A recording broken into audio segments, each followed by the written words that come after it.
Hola, para acabar la introducción vamos a hablar del análisis fundamental, que es el principal análisis con lo cual ha funcionado la bolsa desde el principio de los tiempos, ¿de acuerdo? Vamos a ver. El análisis fundamental es el estudio del subyacente en cuestión, del sector correspondiente donde está ese subyacente en cuestión, del mercado y de la coyuntura financiera mundial actual. Si nos vamos a Telefónica, lo que queremos saber es Telefónica, qué es, qué vende, si está sobrecomprado, sobrevendido, si está barato, caro, cuáles son los dividendos, cómo van el resto de compañías telefónicas para compararla, etcétera. Aquí tenemos varios datos que hay que tener y el análisis fundamental sería el estudio de estos datos económicos de la propia empresa. Aquí tenemos datos financieros, pérdidas y ganancias, balance, flujo de caja, quiénes son los accionistas, todo eso hay que tenerlo en cuenta en el análisis fundamental. Aquí tenemos las noticias, que sería lo mismo que si nos vamos a otra plataforma. Aquí tenemos también Telefónica. Pues esto es lo que le importa al análisis fundamental, porque estamos viendo la empresa en sí. Si confirma hoy una oferta de 6.500 millones por la brasileña Vivo, Telefónica aprueba dividendos, Telefónica reduce precios, Telefónica adjudica pagarés, Telefónica Santander. Bueno, esto es el análisis fundamental. Independientemente de lo que diga el gráfico,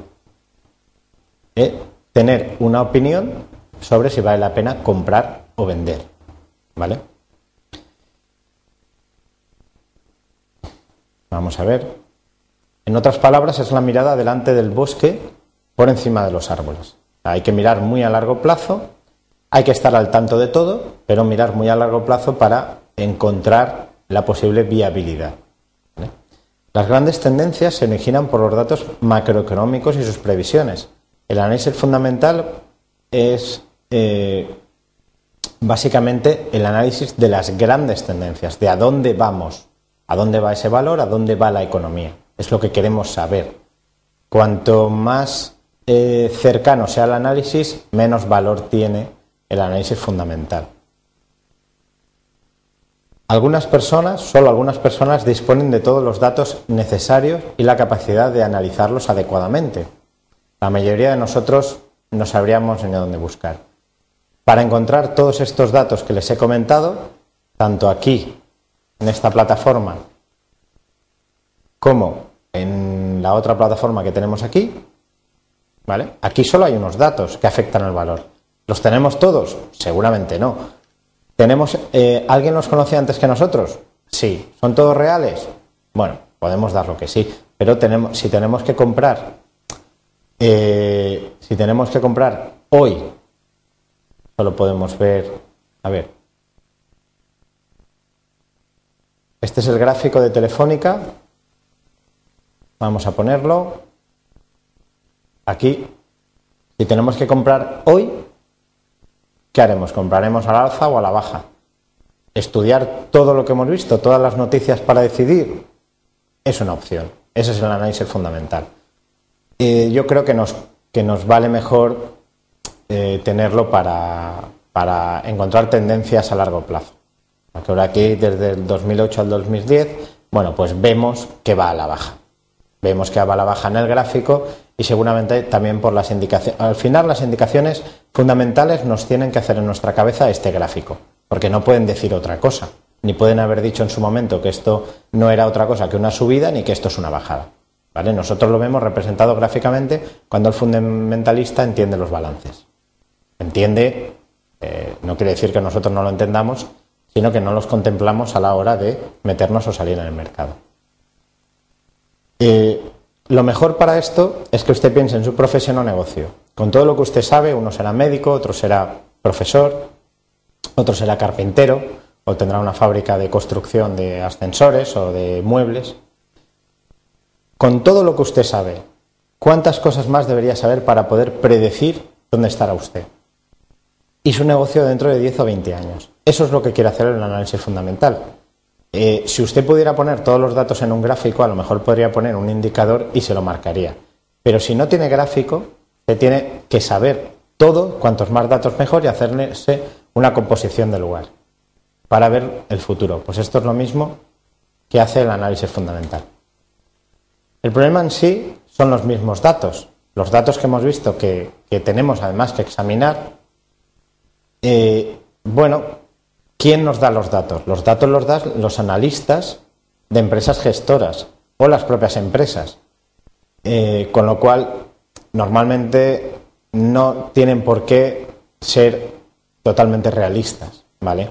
Ningún banco saca números negativos y le dice a su cliente vende las acciones de mi banco y vete al otro. No pasa nada, eso no existe. A mí no me lo han hecho. Luego, las revistas especializadas y las televisiones pertenecen a grandes grupos con sus diferentes intereses económicos y políticos. Eso está muy claro. Depende de la televisión que usted ponga, lo que ha dicho el gobierno o lo que ha dicho la oposición es de un color o es de otro. Lo mismo económicamente. Hay algunos que no ven crisis ni aunque la estén pisando y otros la ven 2 calles más allá. Bueno, claro, esos también hacen los análisis, con lo cual, si usted se fía de esos análisis, pues algunos acertarán y otros no.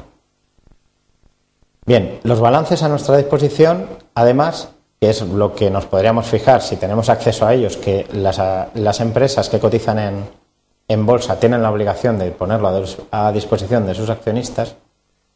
Aunque lo supiéramos leer, alguno es catedrático de economía o un profesional de las finanzas y coge todos los balances anuales de los últimos 10 años de Telefónica y se los estudia y la previsión de clientes, de operaciones, de gastos, tal, y lo entiende, tiene otro problema y es el llamado la ingeniería financiera.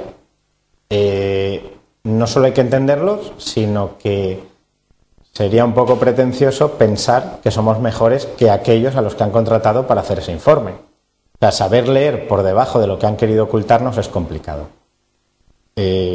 Otros lo llaman daños colaterales a otro tipo de sucesos. Pues la ingeniería financiera para mí es el mismo delito.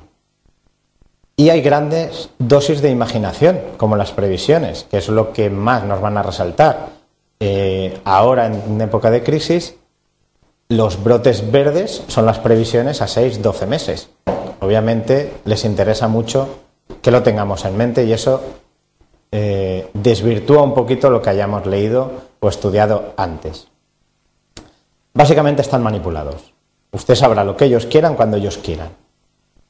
Si no, nadie compraría cuando los de dentro tienen que salir. Esto es bastante lógico. Sea la empresa que sea, vamos a poner la de Telefónica otra vez. Recordemos, como hemos dicho antes, que para que alguien salga y recupere el dinero en una bajada, recupere el dinero o pierda, por ejemplo, un 10%, alguien tiene que comprar. Como alguien tiene que comprar, ese alguien tiene que tener noticias que le hagan pensar que es bueno comprar. Entonces, si no hay noticias buenas, los que de verdad tienen el dinero y más o menos el poder y la información no podrían vender sus acciones con plusvalías o con minusvalías. Entonces necesitan las noticias que nosotros recibimos por televisión normalmente o por prensa, son la que quieren que veamos. ¿De acuerdo? Entonces, si ellos quieren vender,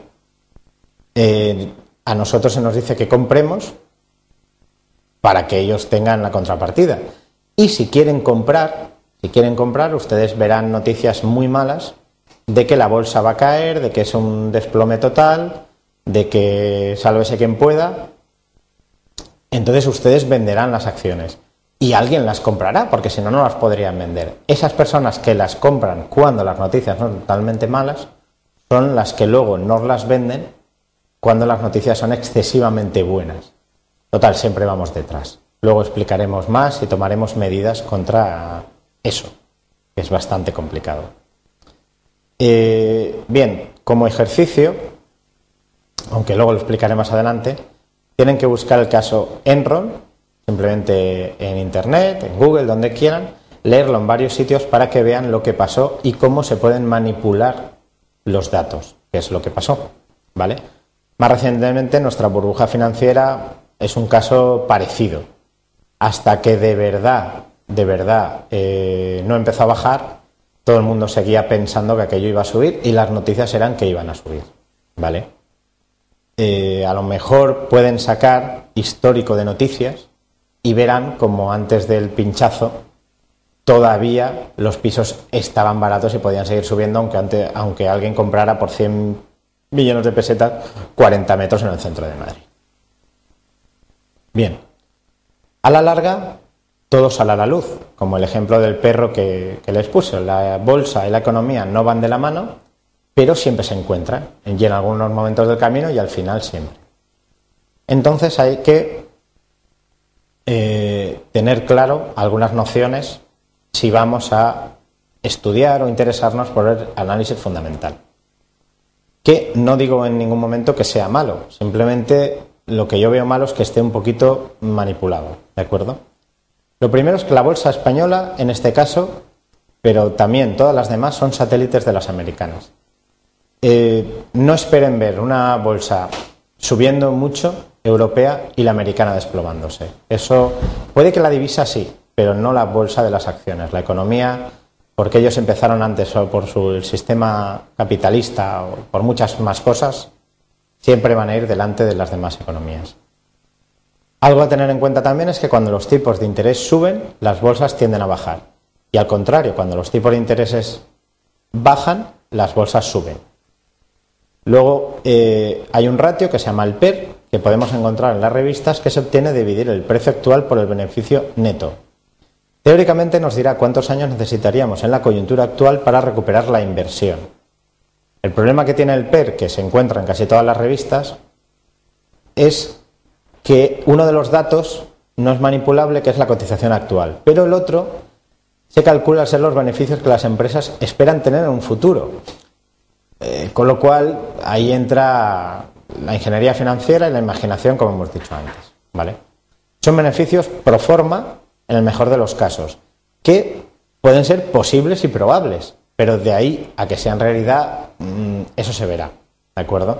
Sí que nos puede valer cuando miramos todos los PER de los diferentes años para saber si algo está sobrevalorado o infravalorado. Es la única información más o menos buena. Y luego también algo muy nombrado últimamente que vemos cómo mueve la bolsa son los ratings de calificación. Empresas como Standard & Poor's o Moody's.